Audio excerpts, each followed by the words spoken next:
Bonjour, bienvenue sur Coach 360, votre programme Performance et Équilibre. Alors vous savez qu'on est dans la série Engagement des collaborateurs et l'ensemble des drivers, des moteurs de l'engagement. Aujourd'hui, on va faire un focus sur l'adhésion à la culture de l'entreprise. Alors qu'est-ce que la culture de l'entreprise ? C'est rarement défini, c'est quelque chose qu'on vit, c'est quelque chose qu'on ressent, c'est quelque chose qui est plus ou moins diffus dans l'expérience du collaborateur dans l'entreprise, de tous les collaborateurs, de tous les collègues, sur toute l'organisation, que ce soit une petite structure ou une grande structure, mais la définir, ce n'est pas quelque chose d'évident. En fait, c'est une composition de caractéristiques, de composantes, une composition de composantes de l'entreprise. La première, c'est les valeurs, bien sûr, les valeurs de la boîte sont prépondérantes et sont au cœur de la culture de l'entreprise, mais c'est aussi son organisation, son mode de management, ses habitudes, culture du manager lui-même, du leader, peut-être des fondateurs, l'industrie dans laquelle aussi évolue cette entreprise va être un élément potentiellement très prégnant, très important dans les valeurs, mais aussi du coup dans la culture de la boîte, le milieu dans lequel elle évolue, ça peut être aussi la géographie. Chaque composante de cette culture va en fait influencer le comportement des collaborateurs et influencer l'engagement des collaborateurs et leur niveau d'engagement. Donc la culture n'est pas définie en tant que telle, elle est encore moins écrite et communiquée, on va dire la culture c'est ça, ou alors ça va être par justement la définition de ces composantes, donc la définition des valeurs et des autres éléments que je vous ai indiqués. L'idée derrière ça, c'est que c'est bien que ça soit potentiellement écrit, les valeurs c'est ça, la mission c'est ça, les composantes fondamentales de l'organisation sont couchées sur le papier ou dans un document, mais en fait il faut que ce soit communiqué, il faut que ce soit quelque chose de vivant.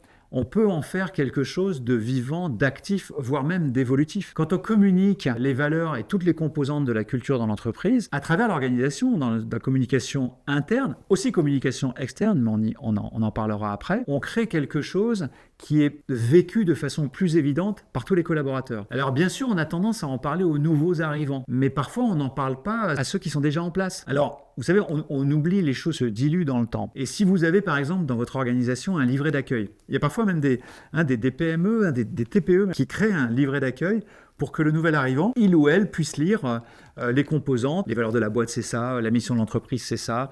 L'organisation, c'est ça. Le nombre de personnes, c'est ça. L'ancienneté, l'histoire de la boîte, c'est ça. Mais quand il y a un livret d'accueil qui est fait comme ça, c'est extraordinaire parce que ça permet au nouvel arrivant de découvrir le milieu dans lequel il ou elle va évoluer. Si vous avez un livret d'accueil chez vous, déjà bravo. Et moi, ce que je vous proposerais, c'est de le faire lire à une personne qui est dans votre organisation, mais depuis 3 ans, 5 ans, 10 ans, 15 ans peut-être, s'il y a vraiment des anciens. Et vous leur donnez le livre et vous dites, tiens, jette un œil là-dessus, puis demain, dis-moi ce que tu en penses. Et vous allez vous apercevoir que la personne va vous dire, j'ai découvert plein de trucs que je ne connaissais pas. J'ai découvert qu'il y avait plein de choses qu'on fait, je ne savais pas ou j'avais oublié. Pourquoi ? Parce qu'en fait, on considère que les gens qui sont en place savent. Mais en fait, non. Les gens qui sont dans l'organisation, ils sont focus sur leur travail, ils ont leur propre charge, ils ont leur propre agenda, la to-do list, la charge mentale, la pression, et puis leur vie, leur quotidien, leur agenda, leur rythme global. Mais ils ne vont pas tous les jours prendre un pas de recul pour se dire oui, je bosse dans cette organisation, qui a cette mission, qui a ses valeurs, qui a tout ce qu'à la limite même elle est capable de m'apporter comme soutien, comme formation, etc. Je pense au CE, à toutes ces choses-là. Le faire découvrir à un nouvel arrivant, c'est bien,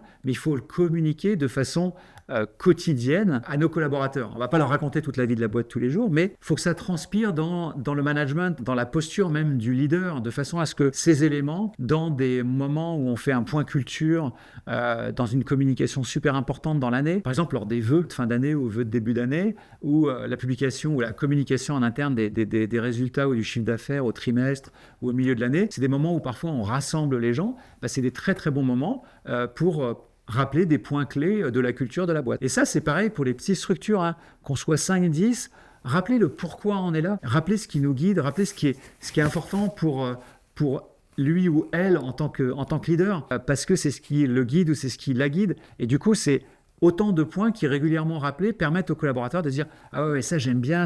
Alors ça peut être aussi négatif, mais au moins c'est clair. Et au moins ça permet de créer une adhésion ou une non-adhésion, mais en tout cas d'avoir un terrain de très transparent dans la conduite des équipes et du coup de l'engagement des collaborateurs. Donc ça peut être des moments aussi dédiés, c'est-à-dire que le terrain, faire le tour des popotes, c'est super important, c'est-à-dire en fait d'être au contact des gens, Dès que vous avez des gens qui sont répartis sur différents sites, quand vous avez des commerciaux par exemple qui sont sur les routes et que vous voyez finalement assez rarement, il ne faut pas hésiter à aller au contact, bien sûr sur la ligne de production si vous avez des usines, mais en tout cas passer dans tous les bureaux d'une manière régulière, récurrente, mais de façon volontaire. C'est pas je suis là, tiens je vais vous dire bonjour, oui ça on peut le faire, c'est très bien, mais c'est aussi dédier des moments en disant j'ai prévu de venir vous voir à telle date et je vais passer un moment avec vous, on va faire le point sur l'activité, etc. Et ça c'est des moments clés où vous passez à table, par exemple vous faites le déjeuner, vous serrez les mains à tout le monde, vous regardez tout le monde dans les yeux, vous leur dites comment ça va, vous leur posez des vraies questions, vous vous intéressez aux gens et là vous faites passer vos valeurs. Donc ça c'est très important et la communication ensuite en externe, ça peut aussi passer à travers les produits qu'on propose, les services qu'on propose, le positionnement qu'on prend sur le marché, la façon dont on fait notre publicité, notre marketing, les slogans, les partenariats qu'on tisse aussi avec nos partenaires extérieurs. Tout ça, ça démontre aussi les valeurs, le positionnement et finalement la culture de l'entreprise. Alors quel est l'impact de tout ça? C'est la fierté en fait. On est fier de travailler pour une boîte pour laquelle on connaît justement les éléments de cette culture. Après, il faut adhérer, mais enfin bon, si c'est bien communiqué, si c'est très sain, il n'y a aucune raison. Et ça peut développer, au-delà de la fierté, un comportement d'ambassadeur. C'est-à-dire qu'on a des collaborateurs qui adorent parler de leur boîte à l'extérieur. Moi, j'ai plein de gens autour de moi qui adorent me parler de la boîte dans laquelle ils bossent. C'est-à-dire qu'on parle boulot tout le temps. Mais ils me disent, tiens, on a fait ça, c'est bien. Ou des fois, c'est le contraire aussi. Évidemment, ça peut être critique aussi, mais au moins, on crée de la communication sur sa boîte. Et quand on crée de la communication sur la boîte avec du contenu super positif, c'est excellent. Moi, je me souviens très bien qu'on avait créé un réseau comme ça de collègues dans le groupe dans lequel je travaillais qui étaient fans de la culture. Et en fait, on avait créé des ambassadeurs à l'intérieur de la boîte pour nous aider à diffuser les fondamentaux de la culture, notamment les valeurs, mais aussi la mission, le côté philanthropique de certaines actions, des data business aussi, à l'intérieur de leurs organisations. Alors, il y avait beaucoup de filiales et beaucoup de monde, donc c'était bien d'avoir des relais parce qu'on ne pouvait pas communiquer avec tout le monde. Et ces gens-là, les ambassadeurs, c'était en plus de leur job. Ils passaient en gros 1 heure par mois avec nous et on faisait un grand forum en visio avec l'Asie et l'Europe de l'Est le matin. Nous, on était basés à Paris.